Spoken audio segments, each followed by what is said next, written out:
आइए हम आराधना में चलेंगे। पास्टर अनोश हमारे साथ है, वो हमें आराधना में लेके चलेंगे। आइए मिलके परमेश्वर की आराधना करेंगे जो प्रभु महान है। और जिस कारण से उसने हमें बनाया वो कारण ये है कि हम उसकी महिमा और उसकी प्रशंसा करें, उससे मुलाकात करें, उसकी जय जयकार करें। आइए मिलके कुछ देर उसको महिमा चढ़ाएं।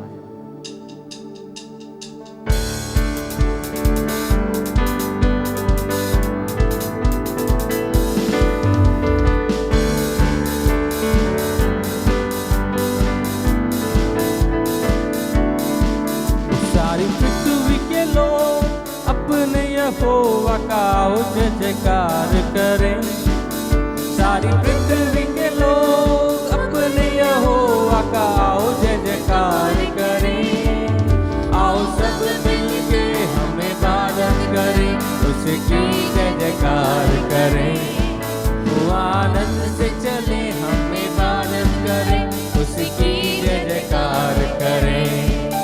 सारी पृथ्वी के लोग अपने यहोवा का जय जयकार करें। सारी पृथ्वी के लोग अपने यहोवा का जय जयकार करें।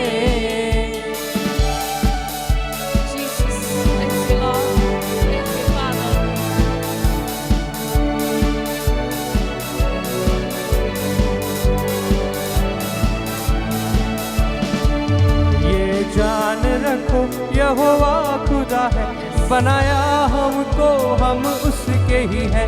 ये जान रखो यहोवा खुदा है, बनाया हमको हम उसके ही हैं। हम बंदे हैं वो हमारा खुदा, उसकी चराई की भेड़े हैं। हम बंदे हैं वो हमारा खुदा, उसकी चराई की भेड़े हैं। सारी पृथ्वी के लोग अपने यहोवा का जय जयकार करें। सारी पृथ्वी के लोग अपने यहोवा का जय जयकार करें। धन्यवाद के साथ उसके पास में आओ, स्तुति करते हुए आंगन में आओ। धन्यवाद के साथ उसके पास में आओ, स्तुति करते हुए आंगन में आओ। उसकी स्तुति करो, उसकी स्तुति करो, उसके नाम को धन्य कहो। उसकी स्तुति करो, उसकी स्तुति करो, उसके नाम को धन्य कहो। सारी पृथ्वी के लोग अपने यहोवा का जय जयकार करें। सारी पृथ्वी के लोग अपने यहोवा का जय जयकार। आओ सब मिलके, आओ सब मिलके हम इबादत करें, उसकी जय जयकार करें। आनंद से चले हम इबादत करें, उसकी जय जयकार करें। सारी पृथ्वी के लोग अपने यहोवा का जय जयकार करें। सारी पृथ्वी के लोग अपने यहोवा का जय जयकार करें। हालेलुया। अपने यहोवा का जय जयकार करें और कि वो भला है, उसकी करुणा सदा की है, पीढ़ी से पीढ़ी तक हमारे लिए धाम है। उसका वायदा केवल अभी के लिए नहीं मेरे प्रियो, लेकिन हमारी पीढ़ियों के लिए भी उसने वायदा करा है। उसकी वफादारी पीढ़ी से पीढ़ी तक बनी रहती है।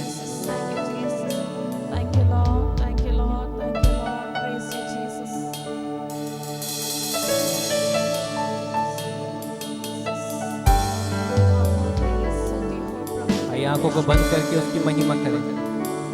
तेरे पास आता हूँ यीशु, तेरे पास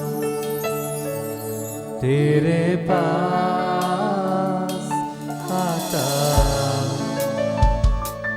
यीशु, तेरे पास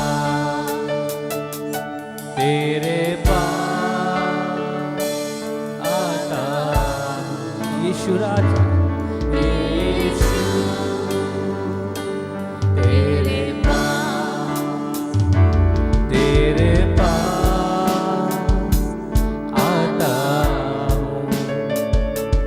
यीशु तेरे पास हर पल मेरी हर सांस तेरी स्तुति करती रहे। हर दिन मेरी हर बात तेरी महिमा गाती रहे। हर पल मेरी हर सांस तेरी स्तुति करती रहे। हाँ, हर दिन मेरी हर बात तेरी महिमा गाती रहे। तेरे पास आता यीशु तेरे पास आता यीशु तेरे पास राहत अनंत जीवन यीशु मसीह तू ही तो है।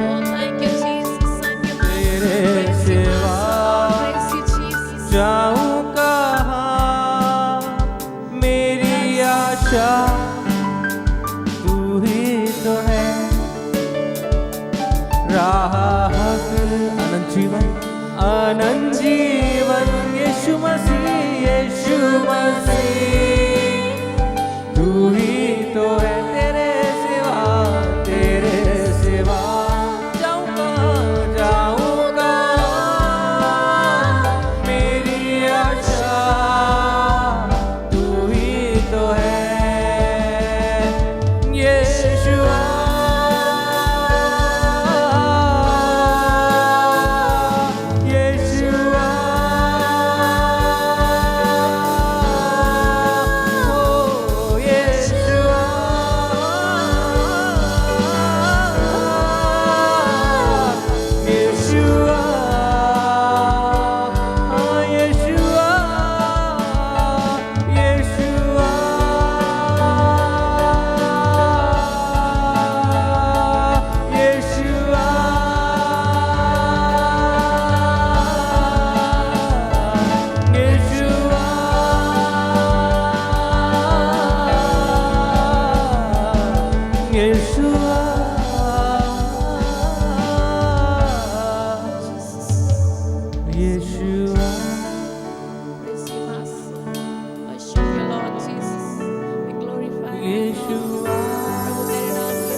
यीशुआ मेरे जीवन में, यीशुआ हम तेरी आराधना करते हैं। राह हक और अनंत जीवन तू ही है, तू ही हमारा शुरू है और तू ही अंत है। खुदा तेरी सामर्थ हमारे जीवन में कार्य करते रहे। आइए प्रभु के दास के द्वारा उसके जीवित कलाम को सुने जो प्रभु ने आज हमारे दिन के लिए रखा है। इस कलाम को सुने।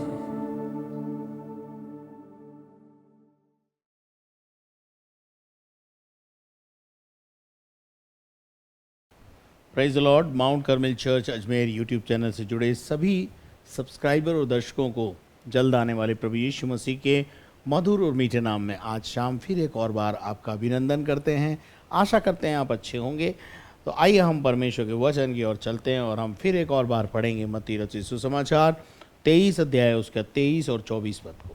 हे कपटी शास्त्री और फरीसियों, तुम पर हाय, तुम पुदीने और सौंफ और जीरे का 10वां अंश तो देते हो, परंतु तुमने व्यवस्था की गंभीर बातों को अर्थात न्याय और दया और विश्वास को छोड़ दिया है। चाहिए था कि इन्हें भी करते रहते और उन्हें भी न छोड़ते। हे अंधे अगुओ, तुम मच्छर को तो छान डालते हो, परंतु ऊंट को निगल जाते हो। Praise the Lord. प्रभु को धन्यवाद। मेरे अजीजों, कई बार हमने देखा कि परमेश्वर का वचन शास्त्री और फरीसियों के लिए यीशु मसीह ने कहा कि हे शास्त्री और फरीसियों, तुम जो है मच्छर को तो छान डालते हो और ऊंट को क्या कर जाते हो, निगल जाते हो। प्रॉब्लम यह है कि कई बार हम अपने जीवन के अंदर इस 24 पद को थोड़ा सा आज मैं आपके साथ शेयर करना चाहता हूँ। मच्छर को छान लेना और ऊंट को निगल जाना क्या होता है। कई बार हमें जो वचन के अनुसार कुछ बातें होती हैं तो जो दूसरे के जीवन में हमको दिखाई देती है उसके बारे में हम बहुत बयान करते रहते हैं, और अपने जीवन के अंदर जो कुछ बड़ा घातक काम चल रहा है या बड़ा जो गलत काम चल रहा है उसको हम क्या कर जाते हैं, डाइजेस्ट कर जाते हैं। दूसरे के जीवन के अंदर अगर एक छोटी सी कमज़ोरी हमको पता चल जाती है तो हम उस कमज़ोरी को लेकर लंबी खींचतान करते हैं, लेकिन हमें ये पता नहीं है। यीशु मसीह ने इस विषय में कहा है कि तुम जो है अपने भाई का जो है वो तिनका जो है तुम निकालते हो और अपनी आँख का लट्ठा तुम्हें कुछ कुछ दिखाई नहीं देता। तो हमें इस बात को समझना है कि जो आँख का लट्ठा हमारे अंदर है या हम जो ऊँट को निगल रहे हैं, यानी आप अपने जीवन को देखिए। मैं आपको बताना चाहता हूँ कमज़ोरी हर जगह है। Shortfalls are everywhere. कोई इस दुनिया में सिद्ध नहीं एक्सेप्ट जीसस क्राइस्ट। यीशु मसीह सिद्ध परमेश्वर था, सिद्ध परमेश्वर है, और उसके समान और कोई भी नहीं है। आज शाम मैं आपको बताना चाहता हूँ कि परमेश्वर के वचन में से मत्ती का 3 अध्याय और उसके 8 और 9 पद को पढ़ें। इसलिए मन फिराव के योग्य फल लाओ, इसलिए मन फिराव के योग्य फल लाओ, और अपने अपने मन में ये ना सोचो, ये विचार मत करो कि हमारा पिता अब्राहम है, हमारा पिता अब्राहम है, हमारा पिता अब्राहम है।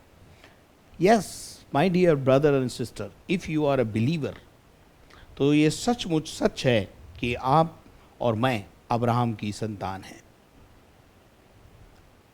और यहां लिखा है क्योंकि मैं तुमसे सच कहता हूं, पढ़िए, क्योंकि मैं तुमसे कहता हूं कि परमेश्वर इन पत्थरों से अब्राहम के लिए संतान उत्पन्न कर सकता है। ये बात देखिए, ये बातें जो है जो बोली गई ना वो पूरी हो गई हैं। इन पत्थरों से का क्या मतलब है? जो पत्थर की पूजा करने वाले थे, पत्थर के समान हृदय रखने वाले थे, आज ये लोग क्या कर रहे हैं, जो यीशु के पास आ गए हैं और ये अब्राहम की संतान बन करके अब्राहम के समान आगे बढ़ रहे हैं। अब्राहम इनका पिता कहलाए, ये अब्राहम को आदर दे रहे हैं, सम्मान दे रहे हैं। पर आज बहुत सारे लोग हैं जो अब्राहम की संतान तो हैं, और आप इस मुखालते में हैं कि आप अगर अब्राहम की संतान हैं और आपने केवल विश्वास कर लिया है तो आप स्वर्ग के राज्य में जाएंगे। मैं आपको प्रूफ कर दूंगा इस बात को कि अगर आप अब्राहम की संतान हैं, फिर भी अगर यीशु मसीह के साथ आपका एक पर्सनल एनकाउंटर नहीं है तो आपका जीवन निरर्थक है। देखिए, लाजर और धनवान की जो कहानी है, घटना है, उसमें अगर आप पढ़ेंगे तो वहाँ पर लाजर अब्राहम की गोद में है और धनवान जो मर के जो है नरक में चला गया है, और नरक में से जब वो चिल्ला कर कह रहा है हे पिता अब्राहम, और वहाँ से भी आवाज़ आ रही है हे मेरे पुत्र। ये कैसा रिश्ता है पिता पुत्र का? पिता स्वर्ग में है और बेटा नरक में है। अगर आप लूका के 13 अध्याय में और 10 पद में जाएंगे तो एक दिन आराधनालय में यीशु मसीह पहुंचा और वहां 18 साल से एक औरत है जो कुबड़ी है और कुबड़ापन में जीवन जी रही है। लेकिन जब यीशु मसीह उस आराधनालय में आया तो क्या हुआ, उसका कुबड़ापन चला गया। वो दुर्बल करने वाली दुष्टात्मा जो उसे लगी हुई थी उससे वो आज़ाद हो गई। वो सीधी खड़ी नहीं हो पाती थी, लेकिन आज वो सीधी खड़ी हो गई।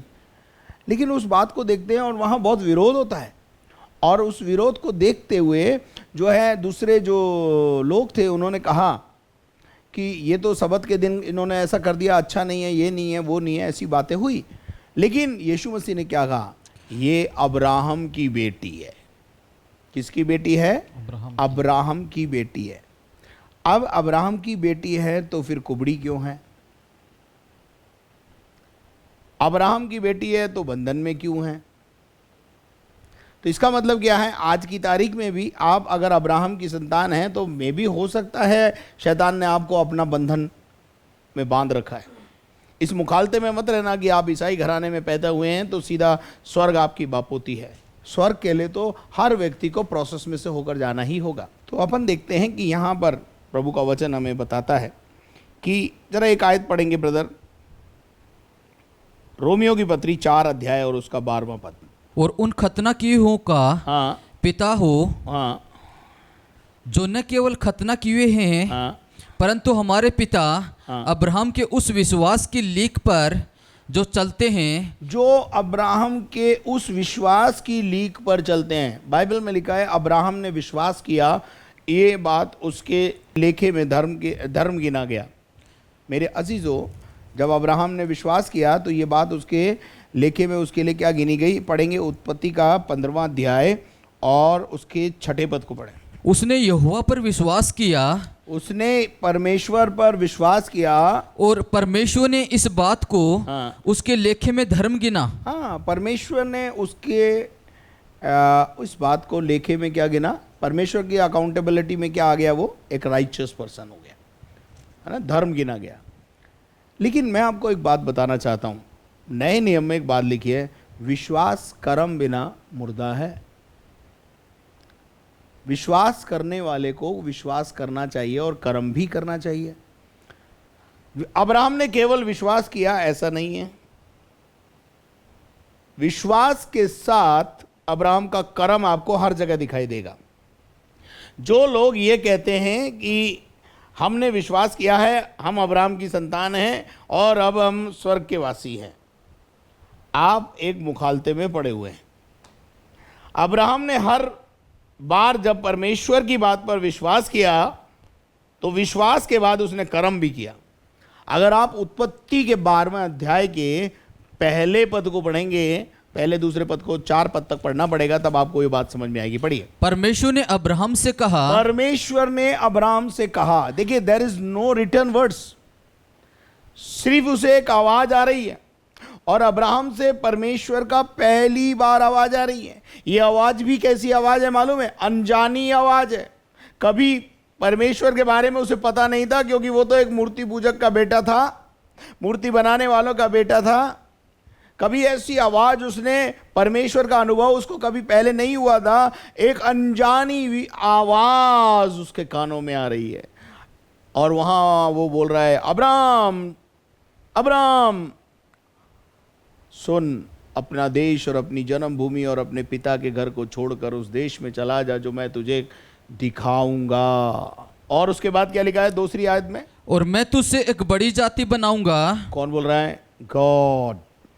शायद ऐसे आवाज आई होगी एकदम, अब्राहम अब्राहम अपना देश और अपनी जन्मभूमि को छोड़कर उस देश में चला जा जो मैं तुझे दिखाऊंगा, और मैं तुझसे एक बड़ी जाति बनाऊंगा और तुझे आशीष दूंगा और तेरा नाम बड़ा करूंगा और तू आशीष का क्या हो जाएगा? मूल हो होगा। जाएगा। उसके बाद तीसरी पद में क्या लिखा हुआ है? और जो तुझे आशीर्वाद दे, और जो तुझे आशीर्वाद देगा उन्हें मैं आशीष दूंगा। उसके कानों में यह आवाज आ रही है, आगे पढ़िए। और जो तुझे कोसे, जो तुझे कोसेगा उसे मैं श्राप दूंगा। उसे मैं श्रापित कर दूंगा। और भूमंडल के सारे कुल तेरे द्वारा आशीष पाएंगे। आशीष पाएंगे। यहाँ मैं अन्य जाति भाई बहनों को कहना चाहता हूँ, अब्राहम का पहली बार परमेश्वर के आवाज को सुनना और उस आवाज पर विश्वास करना, ये सुन लिया इसने। क्या क्या आदेश है इसको? अपना देश, अपनी जन्मभूमि, अपने पिता के घर को छोड़कर उस देश में चला जा जो मैं तुझे दिखाऊंगा। And it is not clear कि कहां जाना है, धुंधला है। क्लियर नहीं है, विजन भी क्लियर नहीं है, वॉइस क्लियर है बट प्लेस क्लियर नहीं है। इस अनजानी आवाज पर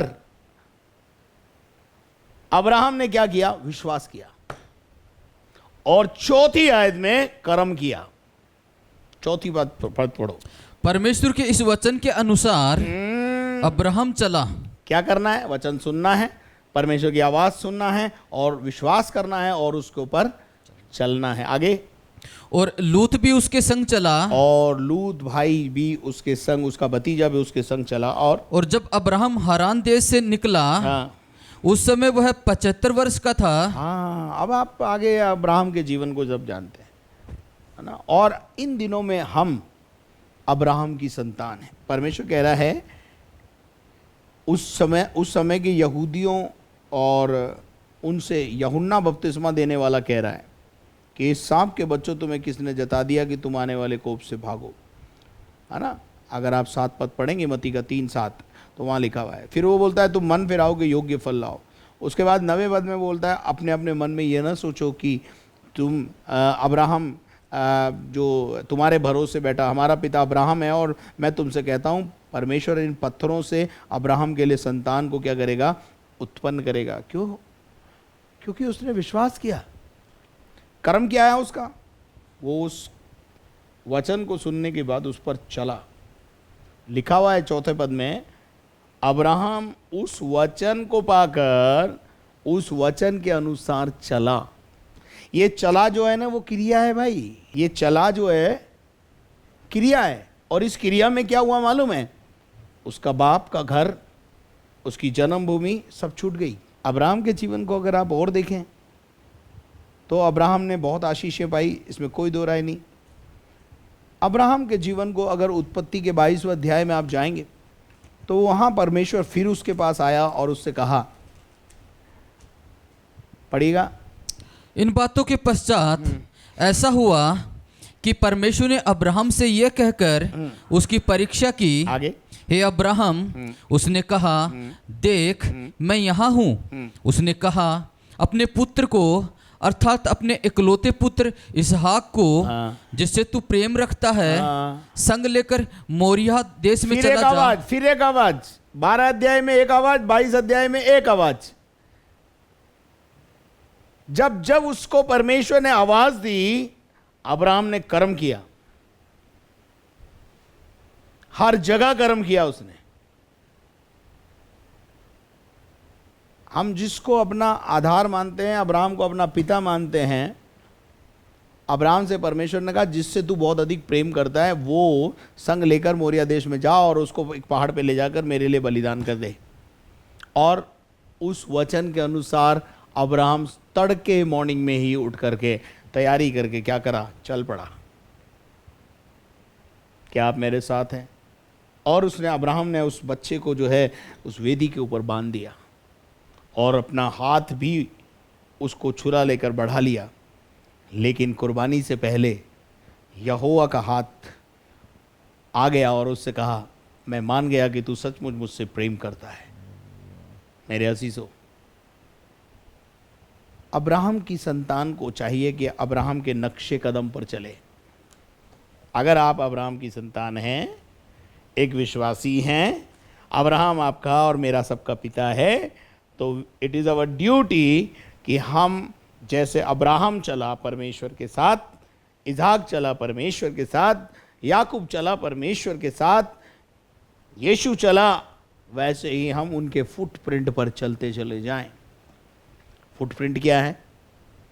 अब्राहम ने अपनी सब बात का दशवां चढ़ाया, इसहाक ने चढ़ाया, याकूब ने चढ़ाया, मूसा ने चढ़ाया, नहमिया ने चढ़वाया, और मलाकी में भी हम देखते हैं। और ये कर्म है जो वो करते रहे।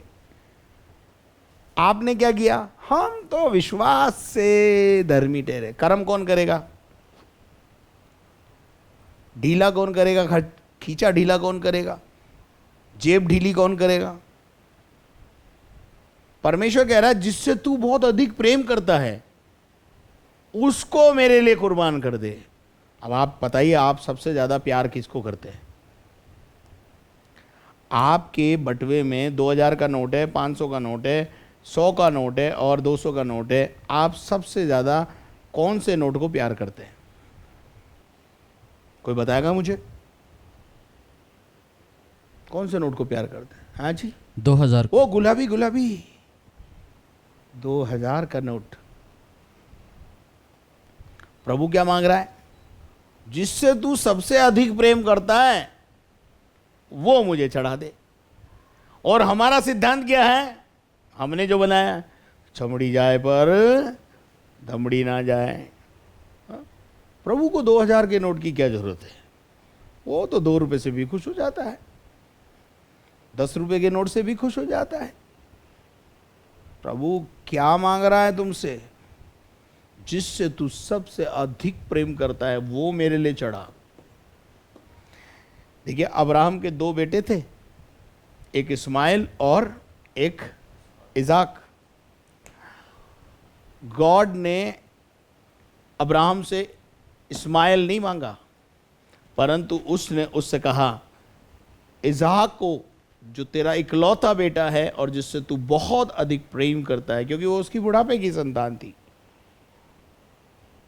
तो उसको मुझे कुर्बान कर दे।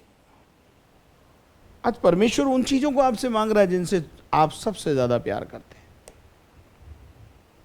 ठीक है, आप अपनी तनख्वाह को बहुत ज्यादा प्यार करते हैं, आप अपनी नौकरी को ज्यादा प्यार करते हैं, अपने बिजनेस को ज्यादा प्यार करते हैं।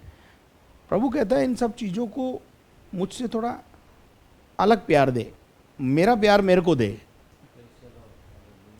हमें समझ में आना चाहिए कि परमेश्वर हमसे क्या चाहता है। तो हम पढ़ रहे थे रोमियो की पत्री 4 अध्याय और 12 पद, और 4 अध्याय के 12 पद में फिर एक और बार पढ़ दें ब्रदर, क्या लिखा हुआ है? और उन खतना किए हुओं का पिता हो। वो कह रहा है, परंतु हमारे पिता ने विश्वास की लीक पर चलते हुए खतना की दिशा में किया था। खतना किया हुआ का क्या हुआ ठहरा? वो पिता हो। और जो न केवल खतना किए हुए हैं परंतु हमारे पिता अब्राहम के उस विश्वास की लीक पर भी चलते हुए। विश्वास की लीक पर चलना, मैं ऐसा समझता हूं कि प्रभु परमेश्वर का वचन यहाँ रोमियो की पत्री के अंदर पौलुस रोमियो की कलीसिया को बोलता है कि तुम्हारे सामने एक उदाहरण है अब्राहम, तुम्हारा बाप, और तुम उसके फुटप्रिंट पे चलो। अब उसका फुटप्रिंट क्या है? विश्वास करना है, वचन पर चलना है, और जब कुछ जो कुछ तुम्हारे पास आए उसका दशवांश हर्ष से चढ़ाना है। ये लीक किसने चालू करी? ये सिस्टम किसने चालू किया? अब्राहम ने। अब्राहम कौन है? हमारा बाप। या तो बैठ करके दशवांश नहीं देने वालों से कहूं मैं कि आप अब्राहम को कोसते रहो बैठ करके, या फिर अगर आप अब्राहम की संतान हो और अब्राहम सचमुच में आपका पिता है, तो आप क्या करो कि उसको जो है आप अपने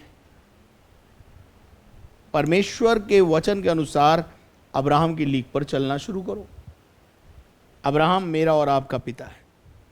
तो हम उस बात को देखते हैं कि परमेश्वर का वचन यहाँ पर क्या कहता है कि हम अब्राहम की संतान हैं, और अब्राहम की संतान को चाहिए कि वो परमेश्वर के वचन के अनुसार अपने जीवन को चलाए। हालेलुया। अब्राहम ने कब, देखिए अब्राहम के जीवन को अगर आप देखें तो मैं अब्राहम के जीवन के अंदर से आपको 3 बात बताऊंगा आज शाम। पहली बात, उत्पत्ति के 12वें अध्याय के अंदर हम जाएंगे 12 का 7। तब परमेश्वर ने अब्राहम को दर्शन देकर कहा। अब्राहम से परमेश्वर ने दर्शन कब दिया? पहली आयत में नहीं दिया। पहली बात में क्या सुना है? केवल क्या सुना है? पहले शब्द, आवाज, शब्द सुने। लेकिन आज किस नौबत पर आ गया है? दर्शन। परमेश्वर ने अब्राहम को दर्शन देकर कहा। क्या हुआ? दर्शन पाया। Praise the Lord. किसको देख रहा है अब्राहम अब? जिसकी आवाज को उसने सुना था, आज उसे सामने साक्षात उसे दर्शन में जागते हुए देख रहा है। ग्लोरी। और परमेश्वर ने उससे क्या कहा, पढ़िए। यह देश मैं तेरे वंश को दूंगा। ये देश जो तुझे दिखाई दे रहा है ये तेरा होगा और तेरे वंश का होगा। और उसने वहां परमेश्वर के लिए हाँ, जिसने उसे दर्शन दिया था, जिसने उसे दर्शन दिया था, एक वेदी बनाई। ये वेदी बनाना क्या है? कर्म। वेदी खड़े खड़े मुंह से थोड़ी बन गई होगी। हेलो, वेदी के लिए पत्थर लाया होगा है? शायद और भी कुछ सामग्रियां लाया होगा। And he made one altar there. और वो ऑल्टर क्या है? परमेश्वर का निवास स्थान बन गया। तो यहां हम देखते हैं कि उसने एक दर्शन पाया। किसी भी चीज को जीवित रखने के लिए, किसी भी चीज को आगे बढ़ाने के लिए एक सिंबल बनाया जाता है, एक सिंबॉलिक चीज को बनाया दिया जाता है ताकि वो उसके लिए यादगार रहे। परमेश्वर ने मुझे यहां दर्शन दिया है, इसलिए वहां उसने एक भवन खड़ा कर दिया, एक वेदी बना दी। और वो वेदी और वो भवन जो है वो क्या दिला रहा है? अब्राहम को उस दर्शन की याद दिला रहा है। हालेलुया। और उस दर्शन के अंदर उसने एक वेदी बनाई। और उस वेदी को मैं ऐसा सोचता हूं कि हम अगर दर्शन की वेदी बोलें तो कोई अतिशयोक्ति नहीं होगी। तो पहली वेदी कौन सी बनाई उसने? दर्शन की वेदी। और उसके बाद वो और आगे बढ़ा, तो देखते हैं और क्या आगे पढ़ेंगे।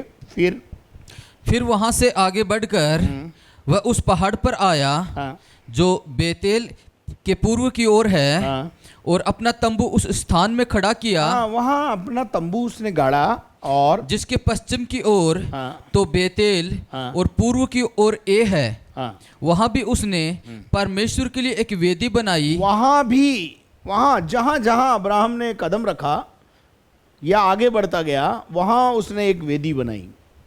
और उस वेदी को क्या कहा गया? उसने पढ़ो। और परमेश्वर से प्रार्थना की। ही talk with God. First time he talk with God. पहली, देखिए प्रार्थना क्या है? यहोवा से उसने पहली बार यहां पर क्या की? प्रार्थना की। अभी तक पहले उसने एक अनजान आवाज सुनी, उसके अनुसार चला, फिर उसका आगे जाकर उसका एक दर्शन उसको मिला। दर्शन जैसे उसने पाया वो बहुत खुश हुआ और उसने वहां पर एक वेदी बना दी।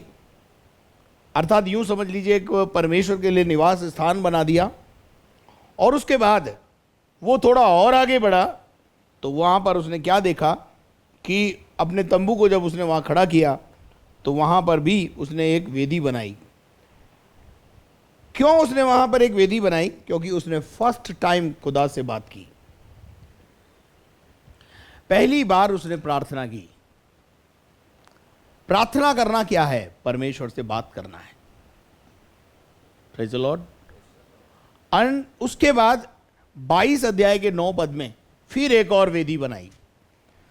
22 अध्याय के 9 पद में, एक पद मैंने आपको पहले पढ़ाया और उसी का अब अगर अपन 9वां पद पढ़ेंगे तो वहां देखते हैं जब वे उस स्थान को, हाँ, जिसे परमेश्वर ने उसको बताया था, जिसे परमेश्वर ने उसे उस स्थान को बताया था, पहुंचे, वहां पहुंचे, तब अब्राहम ने वहां वेदी बनाकर, अब्राहम ने एक और वेदी बनाई। अब्राहम ने 3 वेदियां बनाई। पहली वेदी दर्शन की वेदी, दूसरी वेदी प्रार्थना की वेदी और तीसरी वेदी बलिदान की वेदी। अब्राहम ने 3 वेदी बनाई, आपने एक भी नहीं बनाई। और है कौन? अब्राहम की संतान। अब तो प्रॉब्लम वही है कि अब्राहम, हमारे बाप दादे हमारे लिए हवेलियां छोड़ गए, हमसे पुताई नहीं हो रही। वही दशा आत्मिक दिशा में चल रही है। अब्राहम ने 3 वेदियां बनाई। पहली बात दर्शन की वेदी, दूसरी वेदी जो बनाई वो खुदा से जब उसने बात की तब बनाई, और तीसरी जब उसने खुदा की उस आवाज़ को सुना कि मेरे लिए अपने बेटे को जिससे तू बहुत प्यार करता है कुर्बान कर दे, उस कुर्बानी के लिए उसने वेदी बनाई। मेरे अजीज़ों, मैं आपको बता देना चाहता हूँ, मसीही जीवन आसान नहीं है। अगर आप अब्राहम की संतान हैं तो आपको अब्राहम के नक्शे कदम पर चलना होगा। यीशु मसीह अगर आपका गुरु है तो आपको यीशु के पद चिन्हों पर चलना पड़ेगा। वेदी बनाकर उसने जो है अपने पुत्र को उस वेदी पर बांध दिया। और हम बोलते हैं अब्राहम ने केवल विश्वास किया, विश्वास से वो हम विश्वासियों का पिता बन गया और सब कुछ हो गया। अरे भाई, अब्राहम के कामों को देखो, अब्राहम के कर्म को देखो, अब्राहम के जीवन को देखो, अब्राहम की बातों को देखो और उसके नक्शे कदम पर चलने की कोशिश करो। हालेलुया। तभी तो तुम अब्राहम की संतान कहलाओगे। और अगर इस मुखालते में हो कि हम मसीह घराने में पैदा हुए हैं और हम अब्राहम की संतान हैं, तो यूहन्ना बपतिस्मा देने वाला बोलता है इस मुखालते में रहना मत, परमेश्वर जो है इन पत्थरों से अब्राहम के लिए संतान उत्पन्न करेगा। मेरे अजीजों, और परमेश्वर के वचन में एक बहुत अच्छी आयत मुझे याद आ रही है, जो आई थिंक मत्ती के 21 का 43, मत्ती 21 और उसका 43। इसलिए मैं तुमसे कहता हूँ कि परमेश्वर का राज्य तुमसे ले लिया जाएगा और ऐसी जाति को जो उसका फल लाए दिया जाएगा, दे दिया जाएगा। और वो जाति कौन है मालूम है? हम अन्य जाति। यीशु मसीह कहता है कि मैं अपनों में गया, अपनों ने मुझे स्वीकार नहीं किया, इसलिए मैं आप लोगों की तरफ आ गया। Praise the Lord. उस जाति को दे दिया जाएगा जो उसके लिए फल लाए। अब्राहम के लिए संतान परमेश्वर काई से पैदा कर देगा? पत्थरों से। और आज शाम मैं आपको बता देना चाहता हूं कि हम अब्राहम के फुटप्रिंट पे चलें, अब्राहम के नक्शे कदम पर चलें। और जब हम ऐसा नक्शे कदम पर चलेंगे तो मैं आपको बताना चाहता हूं कि अब्राहम की आशीष यीशु मसीह में होकर मेरे और आप तक पहुंच जाएगी। अब्राहम ने मरी हुई दशा में विश्वास किया। अब्राहम जब 99 वर्ष का था, उसकी पत्नी 75 वर्ष की थी, तब उसने जो है उस पर विश्वास किया और विश्वास के द्वारा जो है वो एक और आयत मैं आपको पढ़ाना चाहता हूँ। गलतियों की पत्री 3 अध्याय और उसके 6 पद से अगर अपन पढ़ेंगे तो आपको बहुत अच्छी रीति से समझ में आएगा जो बातें मैंने आज आपको बताई। पढ़िए। अब्राहम ने तो परमेश्वर पर विश्वास किया, अब्राहम ने तो परमेश्वर पर विश्वास किया और ये उसके लिए धार्मिकता गिनी गई। हाँ। अतः ये जान लो हाँ। कि जो विश्वास करने वाले हैं वे ही अब्राहम की संतान हैं। वे ही अब्राहम की संतान है, पर विश्वास कर्म बिना मुर्दा है, ये भी ध्यान रखना। आगे आगे। और पवित्र शास्त्र ने पहले ही से ये जानकर कि परमेश्वर अन्य जातियों को विश्वास से धर्मी ठहराएगा, आगे पहले ही से अब्राहम को ये सुसमाचार सुना दिया कि तुझ में सब जाति। परमेश्वर को पता था कि सारी अन्य जातियां तेरे द्वारा क्या पाएंगी? आशीष पाएंगी। हालेलुया। पढ़िए आगे। तुझ में सब जातियां आशीष पाएंगी। इसलिए जो विश्वास करने वाले हैं, वे विश्वासी अब्राहम के साथ आशीष पाते हैं। किसके साथ? अब्राहम के साथ। किसके साथ हम आशीष पाते हैं? अब्राहम के साथ। अब्राहम के साथ आशीष पाना है तो क्या करना पड़ेगा? अब्राहम के नक्शे कदम पर चलना होगा, अब्राहम के समान काम करना होगा, अब्राहम के समान विश्वास करना होगा, अब्राहम के समान जब भी परमेश्वर कुछ कहे तो उसके लिए पहाड़ पे भी जाकर के कुर्बानी करनी पड़ेगी, तो करने के लिए तैयार है। तो अब्राहम के साथ हम भी क्या हो जाएंगे? आशीष पा जाएंगे। पढ़िए आगे, बढ़िए आगे बढ़िए। इसलिए जितने लोग व्यवस्था के कामों पर भरोसा रखते हैं वे सब श्राप के अधीन हैं। आगे। क्योंकि लिखा है जो कोई व्यवस्था की पुस्तक में लिखी हुई सब बातों के करने में स्थिर नहीं रहता वह श्रापित है। आगे। पर यह बात प्रकट है कि व्यवस्था के द्वारा परमेश्वर के यहाँ कोई धर्मी नहीं ठहरता, और क्योंकि धर्मी जन विश्वास से जीवित रहेगा। धर्मी जन को विश्वास करना होगा और विश्वास से वो जीवित रहेगा। पर व्यवस्था का विश्वास से कोई संबंध नहीं, व्यवस्था का विश्वास से कोई संबंध नहीं। नहीं है। आगे, क्योंकि हाँ। जो उनको मानेगा हाँ। वह उनके कारण जीवित रहेगा। वो जो उनको मानेगा वो उनके कारण जीवित रहेगा। और मसीह ने जो हमारे लिए मसीह यीशु जो हमारे लिए क्या बना? श्रापित बना, हमें मोल लेकर व्यवस्था के श्राप से छुड़ाया। व्यवस्था में जो श्राप की बातें थी उनसे क्या करा? उसने हमें छुड़ा लिया। व्यवस्था में बहुत सारी बातें थी। देखिए व्यवस्था में क्या था? आंख के बदले आंख, कान के बदले कान, नाक के बदले नाक, हाथ के बदले हाथ और पांव के बदले पांव। अब बताइए ये आसान था या यीशु मसीह जो क्षमा लेकर आया पापों की वो आसान है? बता दीजिए। आशा करता हूं आप मेरी बात को समझ रहे होंगे। जो व्यवस्था की कठिन और कठोर बातें थी, यीशु मसीह ने कहा तुम सत्य को जानोगे और सत्य तुम्हें क्या कर देगा? स्वतंत्र कर देगा। यीशु मसीह ने देने के विषय में हमें स्वतंत्र कर दिया, परंतु इसका अर्थ ये नहीं है कि उसने आपको दशवांश देने के लिए मना कर दिया, बल्कि दशवांश से ज़्यादा देने के लिए प्रेरणा दे दी। क्या आप मेरे साथ हैं? कि आपको मेरी बात समझ में आ रही है? और वहाँ लिखा है कि वो हम पाप से और श्राप से छुड़ाए जाएं, उसके लिए वो काट पर लटकाया गया, वो श्रापित बना। और ब्रदर आगे पढ़िए। ये इसलिए हुआ कि अब्राहम की आशीष मसीह यीशु के द्वारा अन्य जातियों तक पहुंचे। कहां तक पहुंचे? अन्य जातियों तक। कहां तक पहुंचे? अन्य जातियों अब देखिए, अब्राहम से परमेश्वर ने कहा था कि मैं तेरे द्वारा सब जातियों को आशीष दूंगा। वो बात कहां पूरी हुई? यीशु मसीह के क्रूस पे चढ़ने के द्वारा। सुसमाचार अन्य जातियों को कब सुनाया गया? जब यीशु मसीह मर के जी उठा।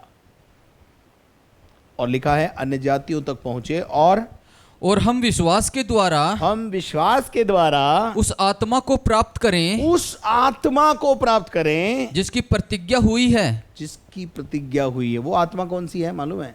पवित्र आत्मा, परमेश्वर की आत्मा, जिसकी प्रतिज्ञा यीशु मसीह ने हमसे करी है कि मैं जाता हूं पिता के घर में और जाकर तुम्हारे लिए क्या करूंगा? पवित्र आत्मा को तुम्हारे सहायक के रूप में यहां पर भेजूंगा।